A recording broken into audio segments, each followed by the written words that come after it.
How about them tops, son? All day, SEC boys. SEC, they supposed to be SEC. Crazy all day, baby. You're listening to the RedOUT Podcast.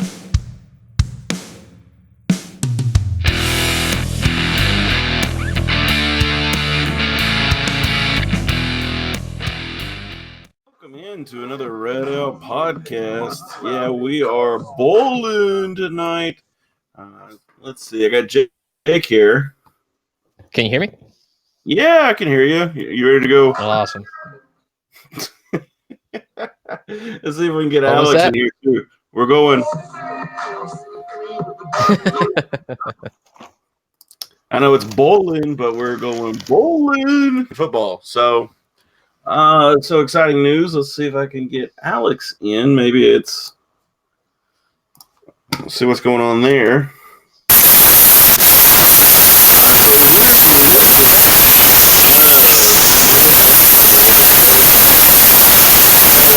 Like that. Yep. All right. I don't know what was that? That's the same thing that happened to Ross, and I have no idea. All right, let's take this one more time. That was like, Okay, Alex, what's up, bud? Okay, now I can't hear you. Okay. all I could hear was like, A million pounds of static hitting us? Yeah, that's what I heard too. yeah, it's like 2 a.m. on public access. I know, right? This is like the old days. Yeah. Just me and you. Excuse me. So, while I'm working with Alex trying to get that going, I'm going to disconnect you again, buddy. And I will reconnect you here in just a second. I can talk about stuff. I yeah, got you go stuff. ahead. You go ahead and do your stuff. What we talked about first. Glad to be back. Fun stuff. Fun times. Hope everybody's well. I have to tell you this, Devin. You know how one of my board members at work likes to listen from time to time? He has us on Stitcher. He was laughing. We had a retire.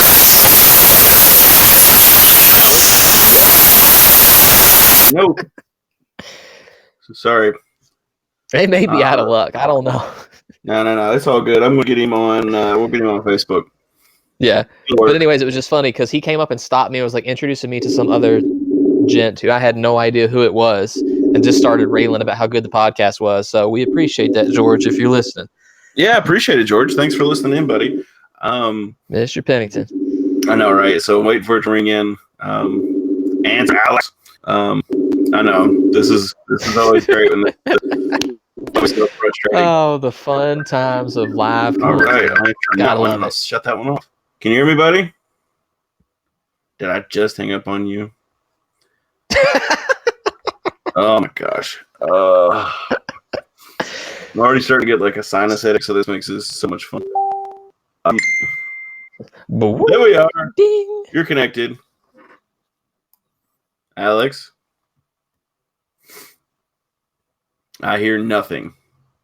Me neither. It's all silent. I don't know. He may just have to chime in via chat. Yes. Let me do a read. Agree. I'll give you Disagree. one more chance. I'm sorry, buddy, if this isn't working. Are we balling? There we go. Whoa, I heard something. To do it through Facebook Messenger tonight? Yep, I guess that's what we're doing. Man, I know, right? that sucks. Yeah, I know, but that static dude was just ridiculous. We couldn't do that. I've already done that before and a lot of editing all that out. I don't blame you one bit. I can be heard good though, right? Yes, Jake, you can hear me Yeah, I over can here? hear it. Okay, good. Yeah. I'll crank up my volume a little bit so it'll help out. Okay, so Just talk loud. yes, winners and losers. I've kind of got a quick one. I heard it this morning on Bob and Tom. Shout out to them. I mean, they're not very well known. They're so much fun. Yeah. Yeah, no, little show called Bob and Tom. Yeah, you never know. But anyway, Is that off the point? I don't know. But anyway, I know It used to be. they're out of India. I know that. Excuse me. Okay, because I do know that they broadcast at a station down here in Bowling Green. I don't know which one it is. I think 103. I'm pretty sure it's 103.1 the point, yeah. Yeah. So anyway, But anyways, they did a news story today about a company that will, for you ladies out there who are listening, if you send them a picture of your womanly rack, they will match the color of your parts and to your lips, so they can send you the right lipstick. I thought that was Okay, I have so many questions. I know, right? Actually, no, I have one question. Why? I don't know why that's apparently a thing. Is that supposed to be like the best shade for people? I have no idea. What? I don't know. Would it just be like Well, good for that company. three? I have no idea. There's like 3 typical ones. I would assume so, Alex. Yes. Let me see if I can find the article that they side with that. But supposedly on their app, there is there's like a palette you can match it yourself, or make a picture and send it to them. And I'm like, really? That is like the most pervy thing I've ever heard in my life. I was supposed to say, I think this is a scam, ladies. If you listen, I think it's a scam to get pictures. I would not fall for it. Man, I got winners and losers, and it makes me sad. All right, let's hear your winners and losers, buddy. Because obviously the winners are the Ravens and Lamar Jackson. Yeah. For being as good as advertised, if you're paying attention. Losers being my dang 49ers, man. That actually feels good to me. I'm sorry. Sorry, not sorry. Y'all smacked my pack the other week. But Lamar is pretty legit. I will say I don't know if he'll be the same as he is. I don't think he'll have the same effect next year, though, because that seems to be like, for instance, RG3, Michael Vick. I mean, Michael Vick's kind of an exception to that rule, though. Michael Vick had the same thing that Lamar's got, and what that is a good support staff. If his offensive line gets absolutely gutted come free agency, then you have some more issues. But he's got an excellent offensive line, and they've got a defense where they don't have scored a crap. I mean, they do score well, but I don't know, man. So long as he's got a little bit of protection and like literally one receiver to throw to, the dude's legit. He's so much better than RG3 ever was. Just in like the same sample size, he's so much better. And there's a really good article, and I may have talked about it before, where they looked at his rookie season and they compared him to other rookies, and they didn't do rushing, they didn't do like the dynamic plays, they just did passer ratings and like accuracy. And his rookie season was more accurate than Andrew Luck. It was more accurate than Brett Favre. It was more accurate than almost any quarterback of the last 20 years in their rookie season. Wow. And a part of that is, again, it's protection. Sometimes when he has time, it's easier to make those throws. But all things considered, man, I'm scared every time we have to play them. I don't want to see them in the Super Bowl if we have to match up with them again. I'm going to tell you, I mean, they are pretty legit. I mean, they got a great defense. Yes. But yeah, that's my team loss, and that's pretty sad because they've lost like 2 out of the 3, and I'm like, come on, y'all. So, Alex, what are your winners and losers, buddy? Winners are, I would have to say, like every other week, the Titans, because we finally got a win in Indianapolis for the first time in years. It is a horrible place to play for us, just statistically. I mean, it was Andrew Luck and Peyton many years. I mean, finally things are actually going away. We're 7-5. We're trying to contend for a playoff spot, possibly even taking the AFC South if Houston can just falter a little bit. But other than that, things are pee down their leg a little. Yes. Also, but why is it hard to play in Lucas Oil? It's a freaking like dome. Okay, one more time. Okay. My losers would have to be anyone who does not appreciate the Baby Yoda memes. Exactly, right? For real. Completely agree. I love the Baby Yoda memes. I haven't watched The Mandalorian yet. I need to find the time to actually sit down and do something. It's just like the memes. They are so good, and I actually want a Baby Yoda doll for Christmas now. I really do. Like, I've made my mind. Dude. Walmart will hook you up. I guarantee. Like, I love the meme where it's like, and we have 200,000 ready to go on Friday from like the Clone Wars, and it's just all the Baby Yoda dolls. That's actually pretty funny. Yeah. Dude, my favorite so far is they've got some short clips where there's the video where Baby Yoda's flipping switches and he's not supposed to in the Mandalorian ship. Yes. But what they've done is they've spliced in music, and my favorite one so far is it's Christmas music, and it's like me on Black Friday, and it's like Baby Yoda flips it, and then Mariah Carey's "All I Want for Christmas" comes on. Lando turns it off, and he like looks at him, and turns it back on. He's like, "It's just so good." I tell you, Speaking of, do y'all watch the show Gridiron Heights from the Police Report? No, I do not. Mm-mm. It's something that y'all would seriously love. Like each week they do it's like a cartoon. So basically it's just like this huge city of like football players in the NFL. Each week they do something that was regards to the storyline. Like one week they did an MVP race, quote unquote, which it was just a Mario Kart parody between Russell Wilson, Mark Jackson, and Patrick Mahomes. Like, I mean, they go all out for these. And this episode, they profiled for some strange reason, I don't know why, but the Arizona Cardinals, they had Cliff Kingsbury and Kyler Murray, and basically Kyler Murray was parodied as Baby Yoda just because that's just been a reoccurring. I like that. You're like, they're just making fun of the site. Like, y'all gotta check it out. I would definitely. Well, yeah, I will definitely have to check. That sounds good. I didn't know they did that. Yes. Yes. My favorite Baby Yoda meme so far is I don't know if you all have seen it. It is the Baby Yoda, and he's got the McDonald's in his hand, and it's like when I get back from the doctor's appointment, I'm like that. Yeah, To school. Yeah. that's pretty I legit. like the broth sipping ones are really funny. Like me drinking tea, watching something like those are pretty good too. Yes. Alex, go ahead, bud. Or good. I was just saying, like, I shared that one yesterday. Like, that has to be my favorite one, hands down. Yeah, that one's really good. That was really, really good. So let me get my notes out here. And I will try. Yes, I will try to keep everybody updated on the WKU, the women's game. Heaven forbid we are having a show during the women's game. But let me rustle some papers here. Also, and how hilarious is it? Just FYI. So Matt is there. Oh, is he? Okay. And, yeah, and his wife is like on the verge of having a baby any second. I mean, they haven't went into labor yet, but like she's about to pop, and he's like, I mean, doctor said we ain't inducing yet, so I'm going to the game. That is dedication, Topper fans. Yes, it is. Yes, it is. So far, it is 24-24. Western really is tied with Oklahoma with 4:26 to go. Dude, that's some grit because they were down 5 early. Okay, I don't have permission from ESPN Plus, but we'll see how this sounds. Because this might sound like dog, and this might sound so let's see what it is. Yeah, you got a 50-50 shot with ESPN Don't give me a Plus. commercial. Okay, we're in. WKU 26-24, Oklahoma, or Western's winning it. Oh, all right. That sucks. So turn it off. Turn it off. Yes, we are in the second half. All right, I'm about to go on there right now.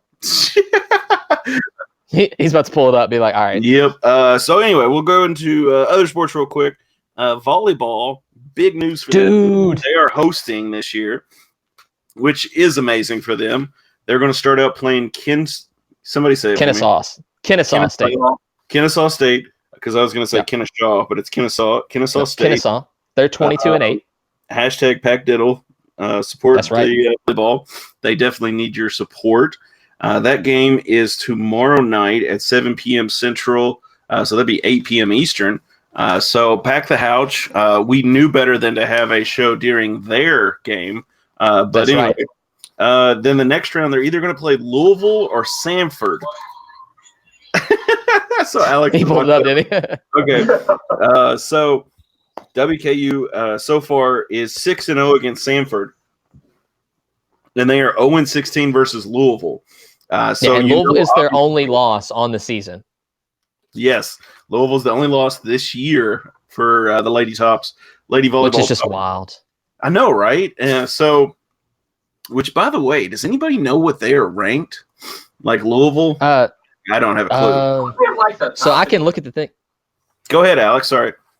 You're good. Aren't they in the top 15 in the ranking? I would assume so, since Western, aren't they like 15th? Yeah, they're the 15th. So Western is the number 15 overall seed. And so, it doesn't have a number next to Louisville. Okay. I'm looking at the screenshots. Okay. So I don't know what their actual seed is right now. It's not showing up on the ESPN screenshots. But they could play, assuming they got past Kennesaw and Louisville, which is a big assumption. But if they did that, they have a chance to play like the number 2 overall seed in Texas. Yes, and which is kind of wild. Yes, I think girls volleyball for Western is equivalent to NCAA football college Central Florida. Is that a hot take or not?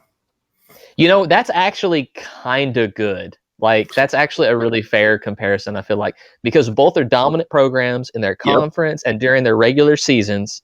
And the only time they really drop a game is to an established, power. But that's the only time they ever actually drop them. You see, like, every once in a while, a loss against, again, like a Louisville, who's got a really good volleyball program, or like a UK in the tournament last year, which was crap. We should have beat them. But they also beat the brakes off of really good volleyball programs like Notre Dame and Rice. So, that's a fair comparison. That's actually really good. I hadn't thought of it that way. That's really good. I actually thought of that today when I was writing out taking my notes on my script and stuff, and I was like, I mean, really, because, and another comparison you can make with volleyball is that with women's volleyball, for Western at least, how many years have we been basically undefeated, or have like 1 or 2 losses? I mean, I can't remember the streak of how many is it with 20 win seasons or like 25 win seasons in a row. It's going on like a decade or something now. It's insane. Hudson's. It's kind of wild to think about. You think about like dominant coaches. Like Travis Hudson is one of the most consistent dominant coaches in any collegiate sport. I don't care, basketball, football, whatever. Like, he's one of the most consistently, absolutely, like one of the most consistently, like, just good, solid, like, successful coaches. Like, it almost seems like they're down years. Like, oh my God, we lost 5 games. Like, yes, I mean, yeah, I completely agree.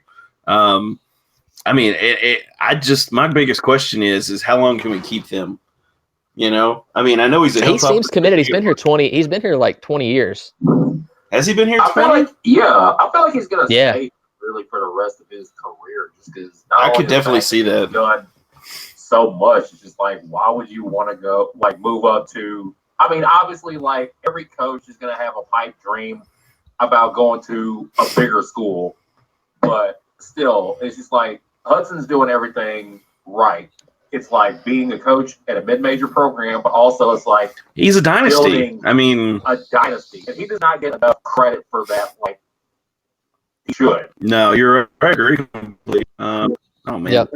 I'm on okay, I got that over here. Okay, so I'm trying to make sure I keep mute so I can keep this pulled up, so I can keep giving updates. Since I am so audaciously having a show during a women's basketball game. By the way, pack the house for the Lady Tops too. Oklahoma just scored, so it is now 30-31. Western is still leading. I got the slow stream. You got the slow stream. You're good.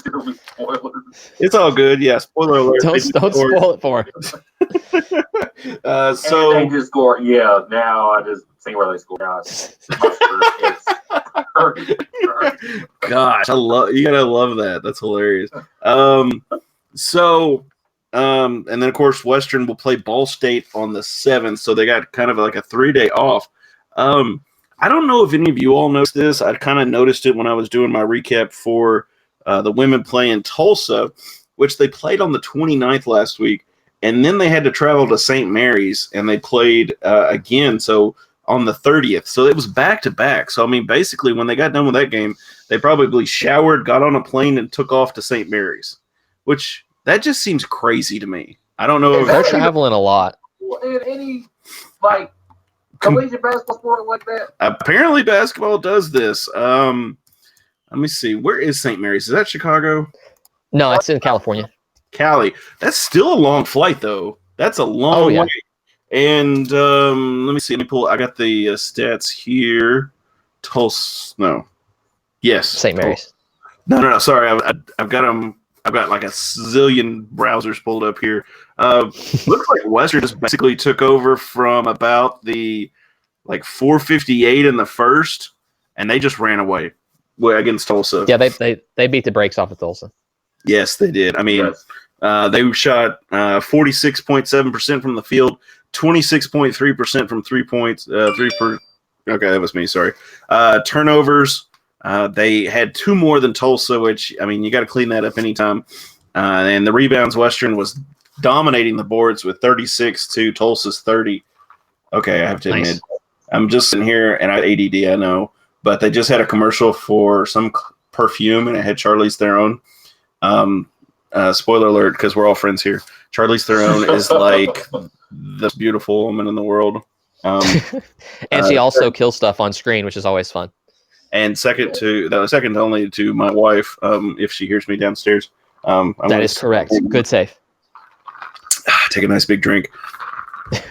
So anyway, so Western beat Tulsa 76-63 on the 29th, which was last Thursday, I think.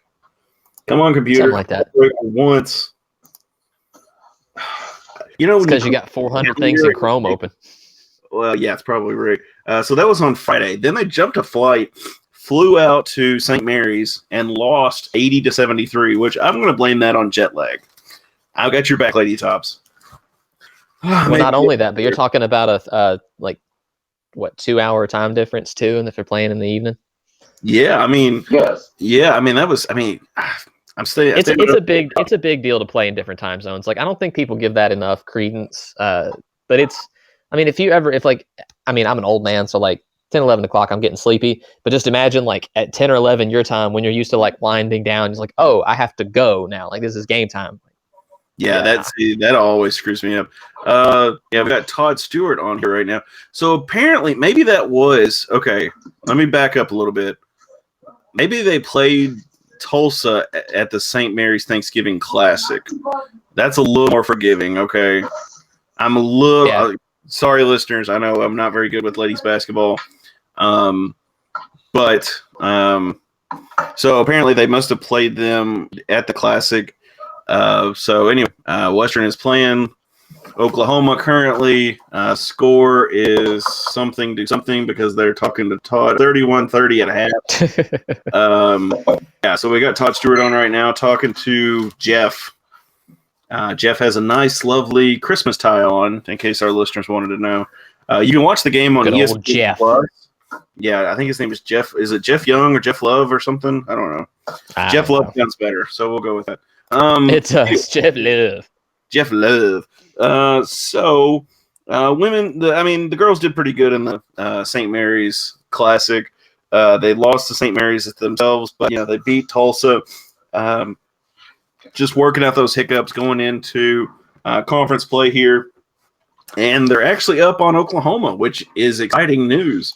Anytime you beat a Power 5 team, and I don't know how elite Oklahoma is, but so far the girls are doing good.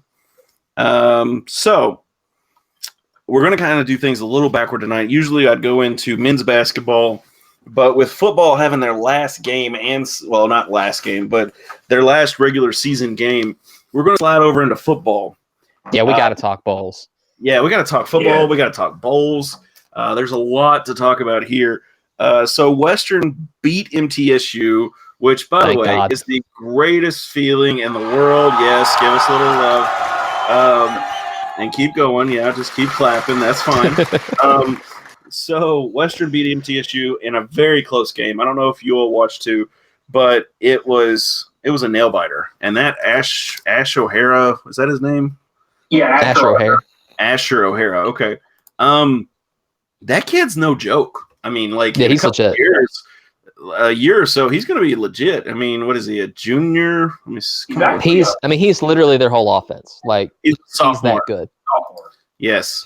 So he's definitely going to break some records by Stockstill. Yes, most definitely. Well, if Stockstill stays around, we'll see about that. They're going to keep him. He's going to stay there forever. Oh, come on. You don't think Blake Shelton's not going to pay for them to get rid of him?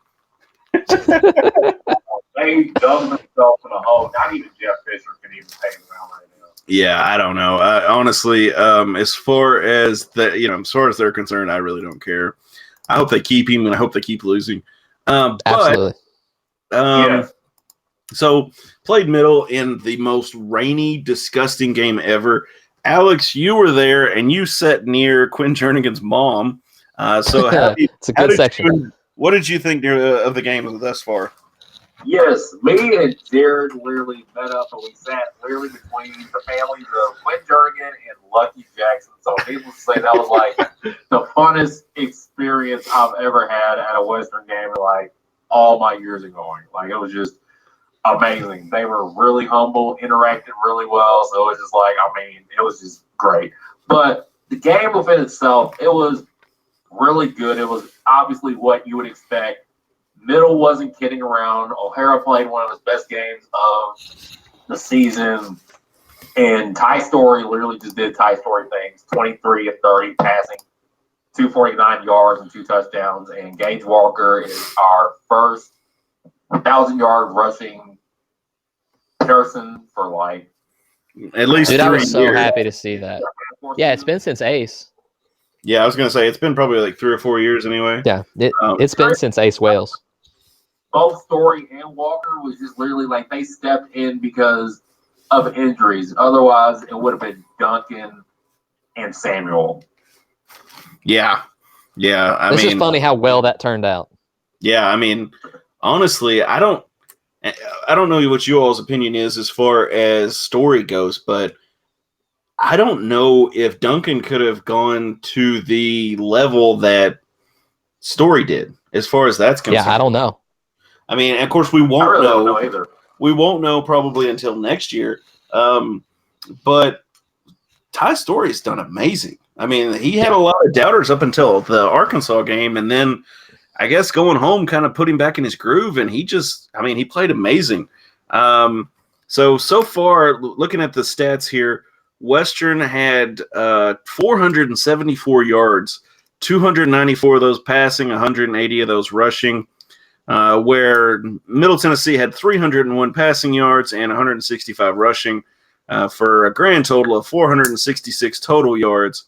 The crazy stat here for me is that each team only had 1 penalty apiece. That's insane. Crazy? That was like the most disciplined game of the year. It really was. Which is insane for that game because that game is always chippy. So it's just crazy, like playing that clean. That's the thing too. Western had 1 penalty for 5 yards. MTSU had the 1 penalty for 15 yards. Yeah. I'm trying to think. What was that? I know there was some shoving going on the side, and that's where that 1 penalty came in. Yeah, it was. Yeah, it was. But MTSU had 2 turnovers. Western had 1. Time of possession, MTSU definitely held the ball up more by like almost 6. Well, it's about 6 minutes. They had 33-02, and we had 26-58. So, I mean, that's just unbelievable that they basically held the ball for about 7 more minutes than we did. But we came out top 35-26. Start talking. Okay, good. Sorry, just clicked another screen. It's just I'm always amazed because they're not good, and we've seen them not be good. Now they've had some like crazy games, like when they upset Marshall earlier in the season, but they just I hate that cliche of like it's a rivalry, they're gonna play close. But they did. They seriously do, and it just blows my mind because even in like your Jeff Brom years, there was still like when we were poning everybody, you still had nail biters of the MTSU game. It's just kind of wild. Yes, you're right. I mean, as far as the MTSU game goes, for sure. And I think a lot of Marshall's problem was Asher O'Hara. I mean, it's hard to contain that guy. Yes, he stayed on the field. Like, I really did. Like, it's amazing how he just contained himself, like being a rusher and a quarterback. Like, that literally just takes a toll on, like, the average guy. This is not like a person that's Joe Burrow or anything like that. It's just like, I mean, it's just this guy who precedentally was the whole entire offense the entire year. I'm going to hate him in the next couple of years. I'm just going to say that. I was about to say, hey, Asher, buddy, if you hear this, I hear there's some Power 5 schools that we don't play that are really hurting for a dynamic quarterback, and they've got bigger receivers and bigger O linemen. So yes, just transfer to UT and you can be the guy at UT. Yeah, See, there you go. You're already in Tennessee. Just go out there. Don't have to worry go to a about better you. Tennessee school. I don't even Right. care if he goes up the road to Vanderbilt. Honestly, I mean, just get out Boy, of our. Vandy needs him. Poor old Derek Mason, man. Yeah, they need a lot more than just a quarterback. But Yeah. funny stat here for me: game leaders, Ty Story for Western, Gage Walker on rushing, and Lucky Jackson for receiving. No surprise Attaboy. there. Okay, and I'm pretty sure Lucky is about 15 yards away from 1,000 yards this season. Which, Yeah, dude, he's turned it on second half of the season. Like, which I don't think anybody would have thought that either. I didn't. I said on the record all the time, like, it's okay, he's not the guy. And I don't know if like everybody was telling him that.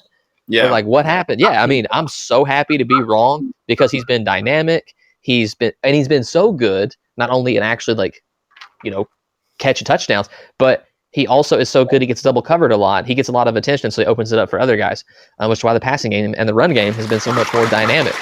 Yep. So completely agree. Roster number 11. So if you look at the game leaders for MTSU, there's two names that are the same. Asher O'Hara. Passing, he threw for 300 yards, 3 touchdowns, and 1 interception. Rushing, he had 29 carries for 144 yards. And for receiving, they had that Mobley kid. I can't think of his first name. Chaton, I'm sorry. Chaton Mobley, 2 receptions, 82 yards. I mean, honestly, Western's defense came through for us. I think if we'd have had last year's defense in this game, they would have ran off and left us. Yeah, probably. And we would have been stuck. I mean, so that brings up another topic for you all. Alex, do you think we can hold on to Clayton White? To be honest, I mean, it's going to take a lot for him to stay, but typically out of all the Power Fives right now that are hurting for a defensive coordinator, it's just up in the air. Like, I'm not going to sit here and say that he's going to go right off the bat, but at the same time, I'm not going to hold my breath and say that he's going to stay either. It's a lovely situation. It's just like, Helton has got to do some serious persuasion to be like, hey, we can turn this back into the Brom years if you stay. Just because, like, this team has been solid. But, I mean, if Clayton White did not do the job that he's done this year, then it would have been a different conversation. Yeah, it would have been. I agree. I've actually heard some people say that there's a chance that he's going to NC State. Yeah, he's gone. It depends on who they hire. Honestly, like if NC State fills up, he might hang around one more year to get a better, one more resume building year. Because let's be honest, this year has been excellent. Yes.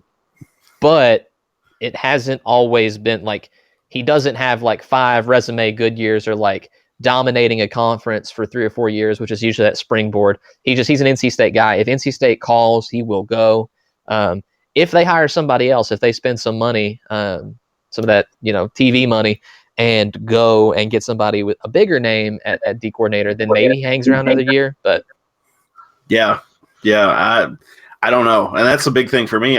Honestly, when I started the season, I kind of got to eat crow pie a little bit, but I was one of those that was hesitant, and I thought, and I wrote it in an article that I thought it was a mistake for him to hold on to some of the defensive guys, but I was wrong. I'll admit it. I'm first to say it. I was wrong. And happy to be so. I am completely thrilled that I was wrong. But, I mean, Clayton White's done an amazing job with the defense. And I tell you what, another thing I was concerned about was when Ben Holt left, too. That was another concerning thing for me. Yeah, I was freaked out about that, but worked out all right. That's right. Yes. So I was trying to check in to see what the score is, and we're still maybe we're okay. Maybe we're still at the half, or they're fixing to start. I don't know. Oh, here we go. Or ESPN Plus just sucks. Yes, which is probably both. About to start because they just literally went back to the arena after the USC card. And looks like Western's got the ball. She shoots. Oh, she missed it. Dang it. Come on, girls. I'm telling you, we're doing good when you're not watching. Turn it off. I know, right? I know. I get ADD and I start watching. Of course, it sounds bad. I'm getting old, so I can't really see the numbers, and I don't really know the names so well. So I would be the worst the worst one for that. So no actual announcing for Devin, just color commentary. Yes, just making noises like Dick Vitale. Yes, if Leo gets sick, I will definitely fill in. But other than that, no, don't count on me as far as that goes. But anyway, we're talking football. Western finishes out the season 8-4.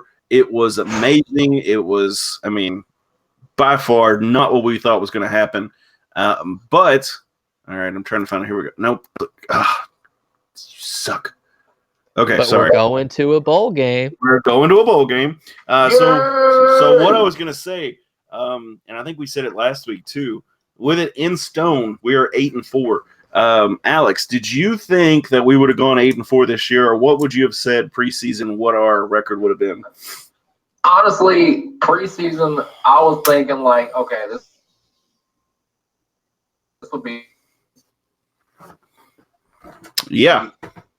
obviously a rebuilding year. Hell, there'll be the floor 5-7, ceiling would be 6-6, with of course beating middle and then pretty much just showing up and beating like the top CUSA teams just because, like, I mean, we would just have those days. But I mean, it was just, my surprise was the way that the offense turned it on. Like, I wasn't concerned about our defense because I was like, okay, our defense is gonna be the anchor of the team pretty much just because going off last year, like, it's usually like a turnover effect. Like, if the offense is meh, the defense will carry. If the defense is meh, offense will carry. Like, it was actually balanced this year to be 8-4, and it was just like, I mean, like I said earlier, injuries, you don't want injuries, but at the same time, it can make or break a team. At this point, we were just not into the future, seeing that Story would do as well as he did. Like, we thought, like, okay, he was just going to come in, be a game manager, maybe we can get some wins, but no, like, pretty much, and that was just the surprise of the season, how well Ty Story just came in, just did his job pretty much with each game. He got better, he improved, and just literally, like you said it best, the Arkansas game, he came home, he balled out against his old university, and then pretty much just gave a confidence like, hey, I can actually just keep on doing something. Well, excuse me. So let's see. I'm trying to look here. The first game Ty Story was in was UAB. And he really didn't have a very convincing start. And ODU, I think, was even worse as far as the starts go. But like you said, first true road game. Yes. At ODU. Yes. Of course, ODU ends up finishing the season 1-11, and they fired their coach this year. I'm not misspeaking on that. That's right. That's right. No, he's out. They have parted ways. Yeah. Bobby Wilder's out. He's gone. Of course, this is we're entering the time right now where coaches are being tossed left and right. Crazily enough, Old Dominion is sitting at the bottom of the East, while UTEP is sitting at the bottom of the West with the exact same record. They both are 0-8 and 1-11 overall. I just think that is so crazy. I mean, maybe I'm the only one, but in my opinion, of course, last week we had a few different people on the show. But do you all think, and I asked this last week and I'll ask again, is Conference USA East stronger than Conference USA West? Top to bottom right now? Yeah. I think it is. Yeah. I think it is. There are two teams currently in the West. We didn't expect North Texas to drop off like they did. I expect to see a return to form, and if you do, maybe it's more parity. But the bad teams of the West are so much worse. And now, granted, ODU's bad, UTEP's bad. Okay, toss those out. When you start getting to the Rices and God, who was else in the West? Southern Miss, Louisiana Tech, UAB. Okay, so I misspoke. You have three teams because La Tech came on pretty strong this season, stronger than a lot of people thought. But I do think overall the quality in the East has a slight edge over quality in the West, top to bottom. Now, as far as like who would win like head to head 1-1, 2-2, 3-3, I don't know. And you know, UAB might be I know we beat them, but UAB might be overall the best team in the conference. But I mean, FAU is good, but I think the East is better. FAU is 7-1 conference overall, where UAB is 6-2. But I think, kind of like what you're saying, if you take your top 3 East and your top 3 West, and they each play each other, I think East is going to come out on top. I mean, that's what people think for the championship. Everybody's picking FAU to win. I think FAU would win against UAB. Is that who they got? Yes. Okay. Yeah. Alex, what do you think, buddy? I think UAB would probably pull off the upset against FAU just because, I mean, is the game going to be in Birmingham or Boca Raton for the championship? I am unsure. I don't know. It's probably – so didn't you just say FAU had a better record? Yes. Then it's going to be in Boca. Yeah, I mean, that's home. That's a home crowd. That's a big, nice stadium at Boca. It is pretty. Yeah, it's pretty a very town. Good stadium. I was there with Cap Jack in 2010 or 11 when I think it was the first time that stadium was open, and it was really pretty. It was really cool. Really awesome. But anyway. Also, I want to add this. This goes with the trend of, like, I'm going to go on a tangent. This goes with the trend of just, like, how things went with this whole entire day. The majority of the Conference USA teams, all, including Western, all came from the Sun Belt. Yeah. Pretty much at some point, I mean, the Sun Belt was just like, it was just pick or choose. Like, okay, MTSU may have had a good year one year, or Western had a good, decent season, or North Texas. So pretty much it just dropped historically. So pretty much when they did the conference alignment with the East and West teams, it still was just like the Sun Belt in a way. Only difference is it all comes down to which program was the more consistent over the decade. It just happened to be Western. Yep. FAU to an extent. MTSU, FIU may have had one good year, but also it's always been just, I mean, the bottom teams have usually been like Rice or the UTEPs or North Texas. North Texas was in the same boat as Tennessee. It's like one good year, then the next year they would just falter. So it goes all to like who has established themselves more, not only in terms of wins, but program direction and recruiting. Recruiting has played a huge part in this as well. Yes, definitely. Just a heads up, I'll give you an update quick on the women's game. Western's up 42-32 with 6:44. Oh, dude, heck yeah. 6:44 to go in the third. And number 5, it just shot a free throw and missed it. I don't know her name. I'm sorry. I know I'm awful and I apologize. Trying to find. It's fine. You're keeping the folks updated. That's what's important. Yeah, just keeping you updated. Oklahoma's got the ball right now, and I got to turn it off because I will get really distracted.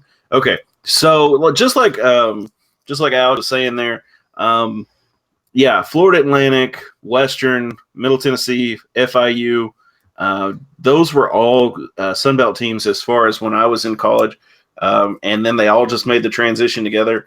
And I think it kind of helped, honestly. I think it was really interesting for all of them to move up at the same point because at that kept that kind of kept some of the rivalries alive. Which is really important. I mean, MTSU and Western, as far as the quote modern era is concerned, is probably the best rivalry Western has. I know. Don't let Ross hear you say that. I know. Just for you, Ross. Just for you, buddy. Just for you, buddy. Honestly, I hate Marshall. I really do. This past year is one of those. It just really got to me when I saw one of the Twitter comments or something was hashtag taking out the trash when they beat us. And I was just like, ooh, boy, I'd drive up to Huntington and whoop your butt, but I can't do it. So that reminds me of the How Big a Boy Are You guy. What was his name? Roy D. Mercer. Roy D. Mercer. How big a boy are you? That's right. I don't care. I'd whip you like patting for a dance, son. And like we were saying, I would definitely think East versus West. I think East has got them all day. I mean, like, what was it? A few years back, North Texas was just trouncing everybody. like beating teams like 70-0 and all this. And then they played FAU, and FAU just stomped them in the ground. I mean, I don't even think the mud hole was still standing when they got done with them. So, I mean, as far as that's concerned, that's neither here nor there. But anyway, let me go on into bowl projections. So I'm going to read this article. Which bowl do you want them to go to? Yes, I will read out all these, and then we'll go around the room and just say, as far as where we would like to see Western go, who they'd play. Okay. So ESPN.com has us either going to the First Responder Bowl in Dallas versus SMU, which, just so you all know, that's not USM, or the Armed Forces Bowl versus, which is in Fort Worth, versus Air Force. And let's see, CBS has us going to the Independence Bowl in Shreveport versus Miami, and that is the day after Christmas. The Athletic has us going to the Gasparilla Bowl in Tampa versus Tulane. I don't see that. I'm sorry. The Banner Society, the Gator Bowl, Jacksonville versus Florida State. College Football News, Independence Bowl versus Florida State. Sporting News, New Mexico Bowl. Albuquerque, which is in Albuquerque, versus Utah State. Isn't that where Sanford is? Yeah. That would be so much fun. I'm sorry. 24/7 has us at the Music City Bowl versus North Carolina. I don't see that. I'm sorry. USA Today, New Mexico Bowl versus San Diego State. The stadium, sorry. My grandmother-in-law decided to send me some stuff on Facebook. USA Today, the New Mexico Bowl versus San Diego State. Stadium has us New Mexico Bowl versus Wyoming. Athlon Sports, New Mexico Bowl, apparently it's popular, versus San Diego State again. Last Word on College Football, Independence Bowl versus Florida State. Orlando Sentinel has the Frisco Bowl versus SMU. And Bleacher Report has us at the Gasparilla Bowl versus SMU. Okay, after I just got done reading all of that, Alex, what bowl do you think what bowl would you like to see us go to, or where do you think we would end up? My ceiling would definitely have to be, I'm just going to go on a limb with the Music City Bowl. Granted that we didn't have enough attendance before we played Louisville. I feel like for 8-14 at-large bid, if this is really serious against an ACC team, this would be great. Taking allotments would sell left and right. I feel like we would draw a better crowd, obviously, but still, that's just what they call ceiling. Floor will have to be, I'll just go with the Independence Bowl. Yeah. Go ahead. I'm sorry. You're good. The Independence Bowl, it would be nice to play in Shreveport, but also, two things. I really don't see us going to a Florida Bowl unless, just because, we've already been to a Florida Bowl, but I really don't see us getting in the Gators. Gasparilla might be a close second, but I just have a strong feeling that they're going to literally put us in the New Mexico Bowl. God, I hope not, man. I just have a feeling that they're just going to end up sticking us in New Mexico. But then again, attendance can be a blessing and a curse. Yeah. It all goes to that. So it's just, I don't know. And I agree. You were just saying about attendance brings me up to another point. Even though the weather was trash on Saturday, we had 7,500 people there. That surprised me. It was better than expected. Sorry, I'm just trying to look up team requirements for the Music City Bowl, because I believe is it like second and third selection process? Okay. Yeah, I know that the Music City Bowl has an SEC tie-in. They're just concerned. Yeah, and they're just concerned that they won't have, when you start breaking down where the SEC teams are going to go that are bowl eligible, that they might not have one that far down the line. I know people are saying I don't know. I'll have to say that I'm not going to say where I think they'll go, because honestly, bowl selection confuses the crap out of me. It's like baseball playoffs. I do not understand them. Yeah. But I will say, if I had to pick from this list, if it's just location, of course it's Music City Bowl, without question. An hour down the road for most of the county, That's excellent. That would be absolutely the best. Regardless of the Power 5 team that you play, that would absolutely be the best location. If you're talking about when I'm looking at teams that I'd like to see Western play, one that sticks out to me is Miami. I know they've said we've got them in Shreveport, but Miami's in a down year. They're kind of reeling, and Western's kind of on the uptick. So and nobody remembers that. So like, FIU beat them as well. So yeah, right, exactly. So like, nobody remembers. I mean, those like, so if Western beats Miami, let's say they go to a bowl, they play Miami, and they win. Okay, all the Miami fans are going to talk smack about how we were crap and all this stuff. It was a down year, blah blah blah blah blah. But for the vast majority of college football, nobody's going to remember how good the teams were that year. You're just going to look at us, the historical stats like the wins losses from that year, and you're going to, holy crap, Western beat Miami. So that would be really cool. The same thing goes for Florida State. If we could get in Jacksonville, Florida, which is a hotbed for Western recruiting down in Florida, if we could get there and beat Florida State, which is not out of the question at all because they're pretty much coachless, that would also be awesome. I just, as far as like not going somewhere, God in heaven, I hope they don't go to some stupid New Mexico Bowl unless they play Sanford's team, in which case that is the only acceptable way to go to the New Mexico Bowl and absolutely beat the brakes off that bum. That would be such a good story. That would just be awesome. Yes, it would. As far as I completely agree with what all y'all are saying as far as the Music City Bowl. The only thing with me is the Music City Bowl with the tie-in. It just seems like a really far stretch. It totally is, for sure. It would be ideal for Western fans because it's right in our backyard. Just drive down the road. I mean, if you can go out and wear your blue and go to the Music City Bowl, you can go and wear your red for Western. I'm just saying. Damn right. It's December 30th. The Music City Bowl it's at 3 p.m. I'm assuming that's Central. That's probably going to be Central, yeah. Because they typically report them in local time. Okay. I was going to say, because Ross is in Louisville, and that's Eastern. Most of you all are in Bowling Green. Where I would like to see Western go, I would be fine with the Florida. I'd be fine with the Gator Bowl against Florida State. I mean, honestly, any of these bowls against Florida State, I'm fine with because I think we could. Yeah, that'd be awesome. State. I think the bottom of the barrel for me is the New Mexico Bowl because if you got Albuquerque, the only ones going are family as far as that's concerned. You're not going to get fans to go 20 hours across the country. Or just some people that live out on the West Coast that just so happen to be Western alumni. Yeah, if somebody lives in Albuquerque, New Mexico, which, by the way, stranger things have happened. I always remember when we would travel to some of the most isolated places in the country, we would have people who were Western fans show up or who were Western alumni who played at Western, yada, yada, yada. Oh, yeah. Weirder things have happened, but it would be really cool to see that. But yeah, we'll just have to see how it goes. We'll keep reporting week to week until we hear something. We should know this weekend.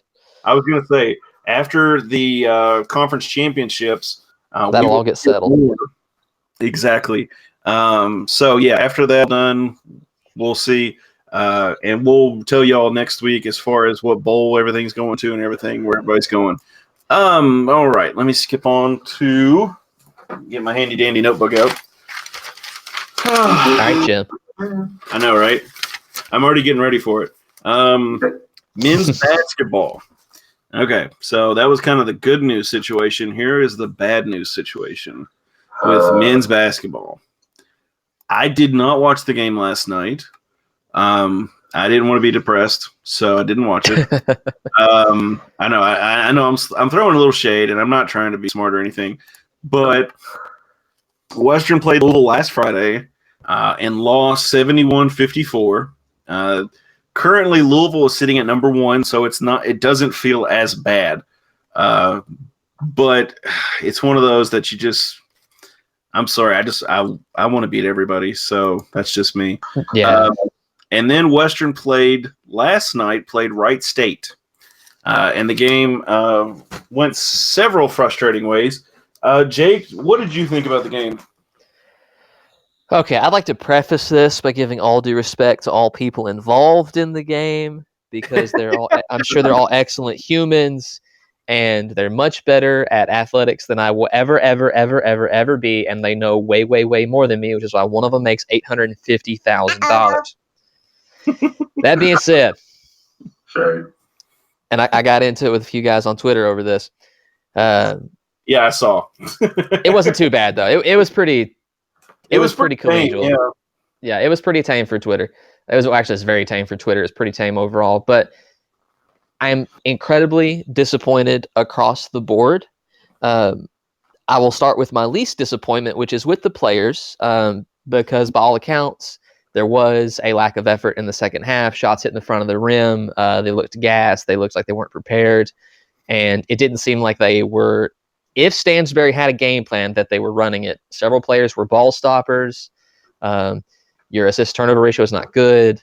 It was very sloppy and kind of a lack of effort on their part. So that's one side of it. But I firmly believe that the buck stops at the coaching staff, and I believe the buck stops with the head coach.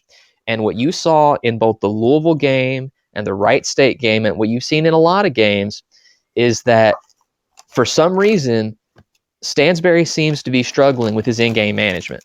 He seems to be struggling with starting lineups and roster rotations. He seems to be struggling with when in the world to call a timeout. Like, when they're on a 6-0 run and they're cutting into your 10-point lead, that's when you call the timeout. You don't wait till they take the lead to call timeouts. And I'm not saying that's what always happened, but anytime there was a run and it got better after it was already kind of over, or at least at the very end of the game, he started actually taking timeouts.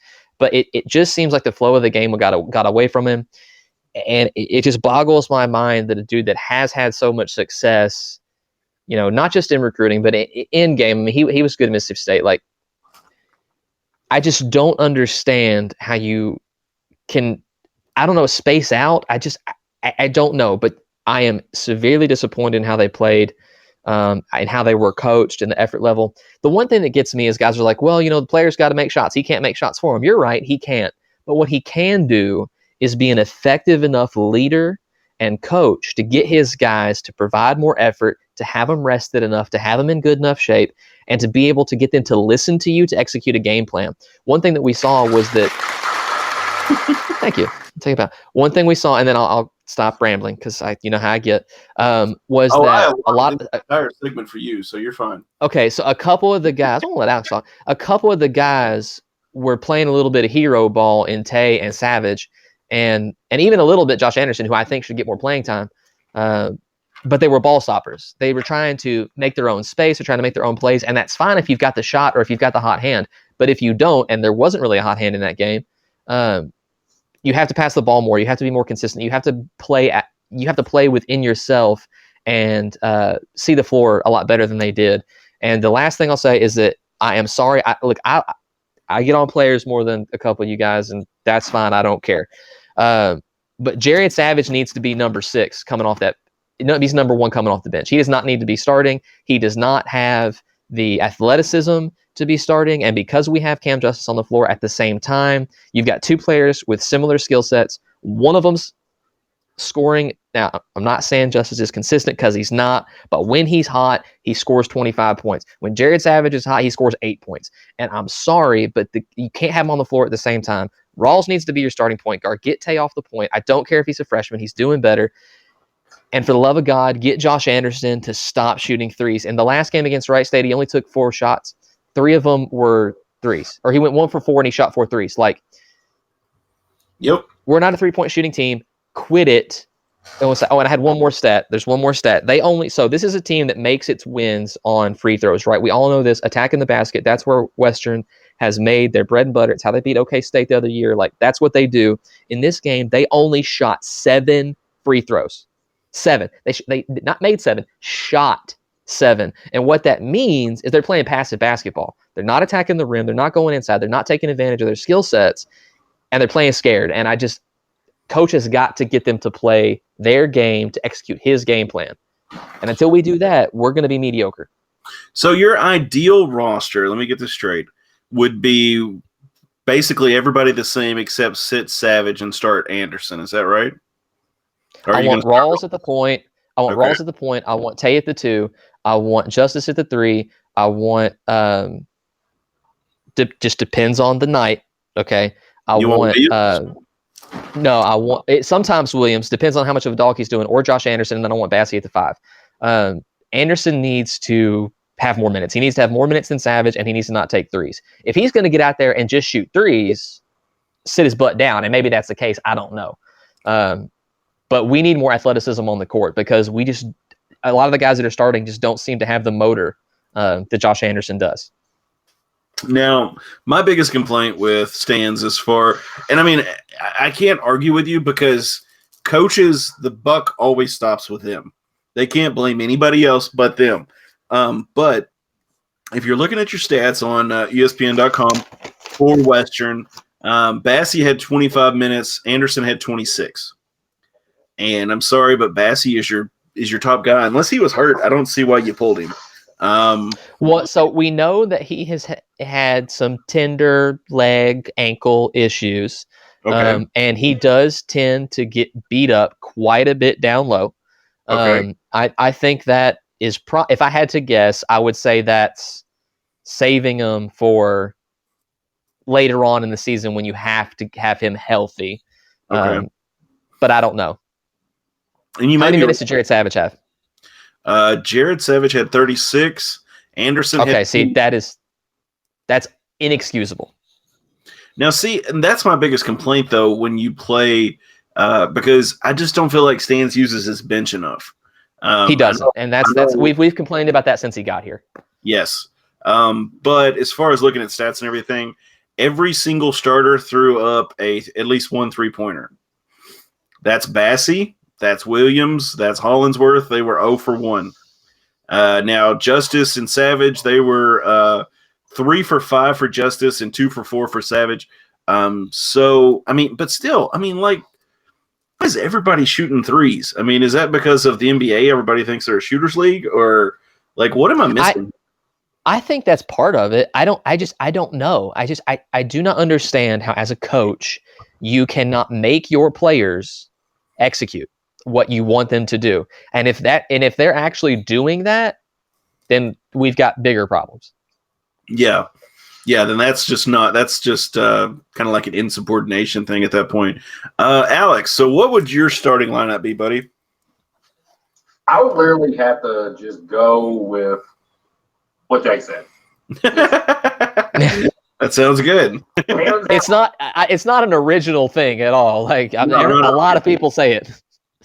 It's like the most feasible option at this point. I mean, the one thing is, for the love of God, please give Josh Anderson just some more time. We definitely need more athleticism on the court. Stop shooting these threes. I'm sorry. I mean, I love the 3 points in any aspect as much as the next person, but come on, like, just be smart. Only shoot the 3 when open, not just go down the court and then literally just try to bust one in somebody's face, hoping it'll go in, because no, it's like, I mean, in the turnover battle, I don't get what is going on with the turnover situation. Same thing happened with Louisville. Yeah. A poor start, a lot of turnovers that got us to where it was supposed to be from a close game to like basically just like a first half beatdown. So it's like, I mean, it's just fundamental mistakes and just poor execution. It's just, but I would definitely agree. Just the lineup in general, I'm going with Jake, but it's just like, for the love of God, just go back to playing smart basketball. So, go ahead, Jake. Well, I was just going to say, I want to give credit's due. Like, they are offensively a better team than they have been. But the problem is they're not offensively good enough to cover up what Alex just talked about, which was the deficiencies in turnovers and defense. Until they start playing good defense and taking care of the ball, like, I don't care how well you shoot, because they didn't shoot terribly in the last game. But I don't care. It's unless you're scoring a hundo, like, you're still going to lose, and so we saw. I completely agree. So just some stats from the game against Wright State. Western shot 49.2%. So basically every other shot. Wright State blah, blah, blah, was at 43.1. 3-pointers, we shot 40. They shot 24. Free throws is where they killed us. We shot 57. They shot 70%. As my grandpa says, those are your easy points. You have to get those. But like Alex, free throws. Yeah, Alex said, like he was talking about turnovers, we had 15, they had 12. Now, this is the stat that makes me agree with you, Jake. We had 18 fouls, they had 11, and that tells me that they're winded. I mean, you can associate that to aggression. Yeah. That's fine if that's what y'all want to argue. But for me, but see, I'd argue, but I think you're right. It's not aggression because they weren't stopping scoring for the rest of it, and they weren't playing aggressively on the offensive side. So I'm with you. It's being gassed, and that doesn't make any sense to me. I mean, conditioning, I feel like would be one of the big things. Western's largest lead was 9. Their largest lead was 7. But I mean, that's just kind of some of the stats I'm seeing here. I kind of agree with you. I'll take your word for it as far as everything is concerned with the team and as far as starting goes. You know, I'm a big Jared Savage guy.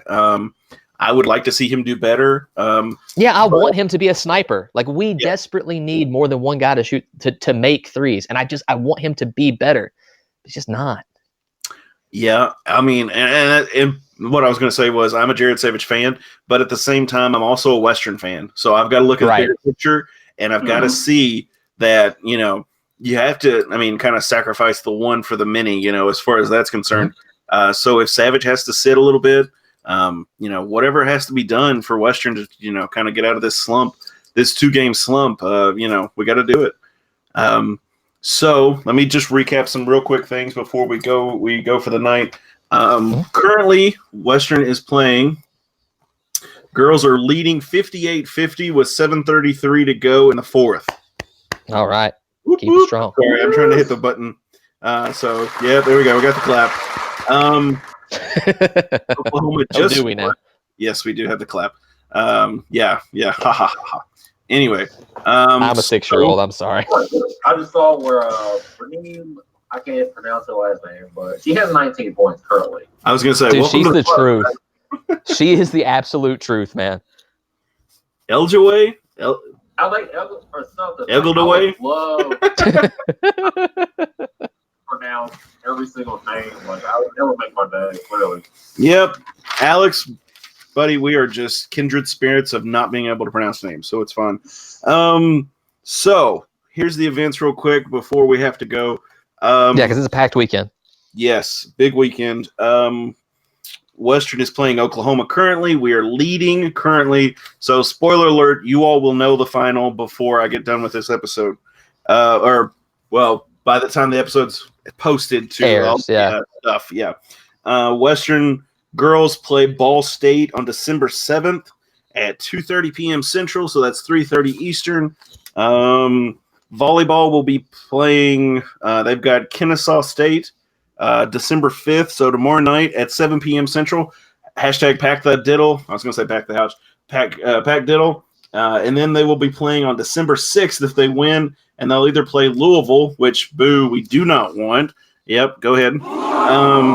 And we would rather have Sanford. Exactly. So Western's going to find out what bowl they're going to this weekend, hopefully, or at least by the next episode. As I keep fluttering my paper because I can't get it to cooperate, men's basketball plays Arkansas on December 7th, so that will be, is that Saturday night? Yes. Yeah, I'll be Saturday. And what is that on? Is that on the SEC network? No, CBS Sports Network. So 7:30 p.m. Eastern. That's 6:30. I might actually be at that one. Western has actually got a better percentage on the BPI, 57%.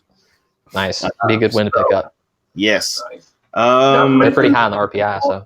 Undefeated, so this would be, once again, just like the little game last week, another test, a great test at that. So it's like we just got to come out ready to play. Yeah, I completely agree, Alex. I did not realize they were undefeated until you just said that. I think it would be great if we could go into Arkansas again and beat them again. Would that not be awesome to beat them both at Yeah, football? just literally beat them at everything we played them. Yes. Western plays them in chess and we win again, so it'd be great. That's right. Yeah, so that's all I've got, guys. Check out the Towel Rack on all the social media. They're on Facebook, Instagram, which I don't know how that worked, and Twitter. We're on Twitter. Check out Alex. He's writing some good stuff for the hashtag ProTops. Hashtag PackDiddle, so that the Lady Tops can get some love from volleyball on the whenever I said they were going to play again. I don't have it in front of me right now. But as always, guys, go Tops. Go Tops.